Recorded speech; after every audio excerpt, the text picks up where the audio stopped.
Pangalawang uri ng karamdaman sa pagkabalisa or anxiety.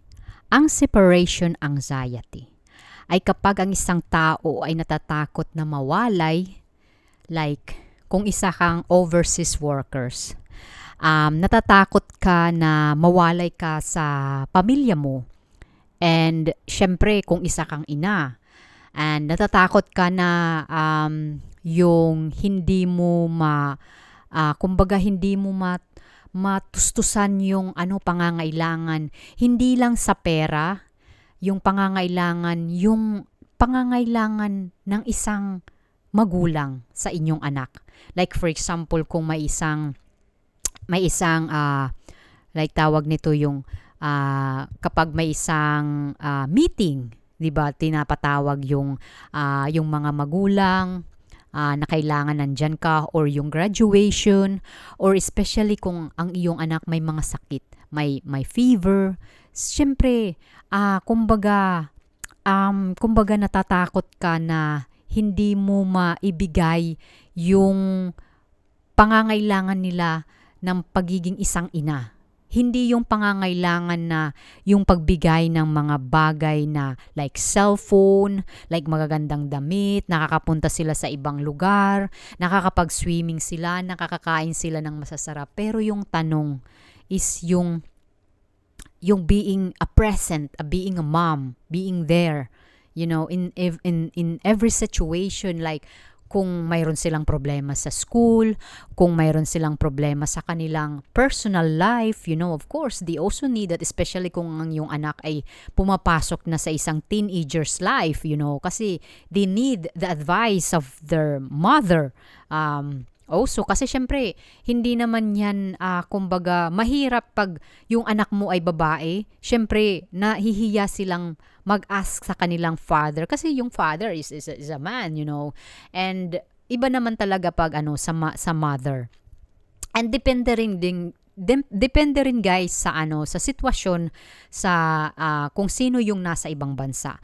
And yung separation anxiety is yung mawawalay ka sa yung mahal mo sa buhay. Like, kung isa kang single at nararanasan mo na mahihiwalay ka sa mother at father mo, mahihiwalay ka sa jowa mo, of course, kasi syempre may mga agam-agam ka na baka maghanap siya ng iba. Kasi, you know what guys, they also need some, not only for, kumbaga yung, kailangan din nila ng, as a relationship, as a LDR, kailangan mo rin ng comfort sa isa't isa, And you know what I mean.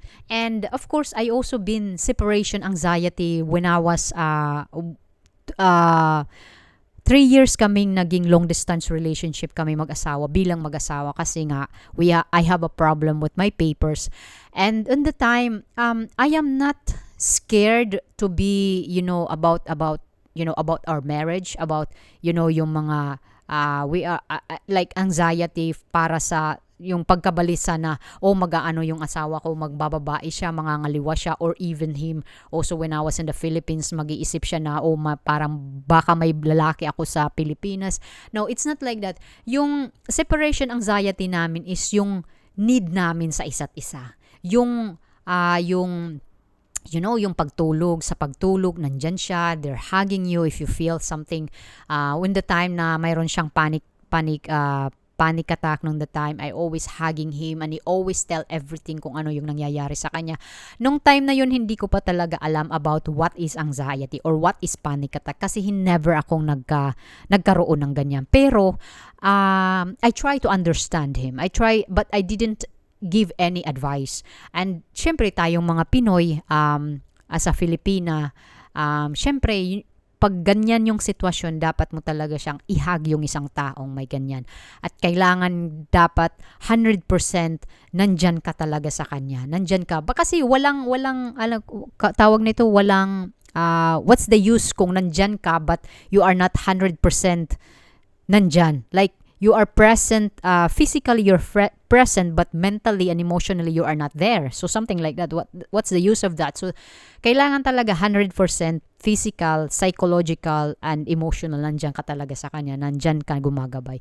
So yung mga Filipino na mga overseas workers, I'm very salute with that. Kasi yung sakripisyo na ginawa nila, this separation anxiety, it is really normal sa mga taong nagkakaroon nito. Kasi syempre, it is part of our, kumbaga, part of our human, parte yan ng ating pagiging isang tao. Need it, wala tayong choice kundi mangibang bansa tayo for the sake of our family, of our children, the future, and then also the future of both of you na gusto ninyong tumira at least in marangyang buhay, and at the end na kung gusto mong in pension, at least mayroon kayong nakatago, hindi kayo kawawa, something like that. So at hindi ito guys, hindi lang ito sa mga overseas nangyayari, ito rin nangyayari din tayo sa separation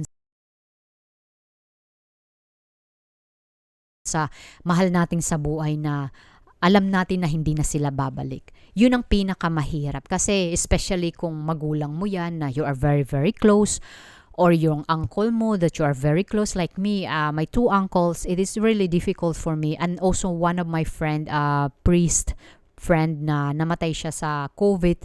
And nung na time, kasi he was very, very nice and very modern priest. As in talaga, he was a very nice for me, and me and my husband, we know him. And para talaga sa akin, para talaga akong nawalan ng kaibigan. But in the time, I still processing with it, na sabi ko sa sarili ko na magiging okay siya. Wala na siyang mararamdaman kasi mayroon siyang asthma. So nung time na yung kasagsagan ng COVID, of course, yung mga talaga is yung may mga taong mahina yung kanilang immune system, at yung may mga tao may mga tawag nito, may mga asthma. So nung time na yon, I accepted that is really, kung hanggang doon ka lang talaga, it is, you have to accept it. And also my uncle, 2 years now na nakaraan na wala na sila dito sa mundo. It is very difficult to accept. But yeah, that's the only, kasi you know what guys, yung buhay ng isang tao, kumbaga born and death talaga. Yung rules natin dito sa mundo. So yes, itong anxiety, separation anxiety, nagkakaroon din ng isang tao na kapag nawawalan yung mahal nila sa buhay, ang hirap tanggapin, especially pag alam mo na hindi na sila babalik. Ang hirap kasi syempre yung mga bawat araw na nakakasama mo sila, tapos may araw na hindi mo na sila makakasama. So, ang hirap ng ganitong separation anxiety. At hindi lang dito, pati rin yung mga bata guys, pati rin yung mga bata nagkakaroon. Ito'y karaniwan sa mga batang umiidad mga let's say 1 years old to 2 years old. Kasi syempre nagkakaroon na sila ng attachment sa magulang, sa mother, especially sa mother.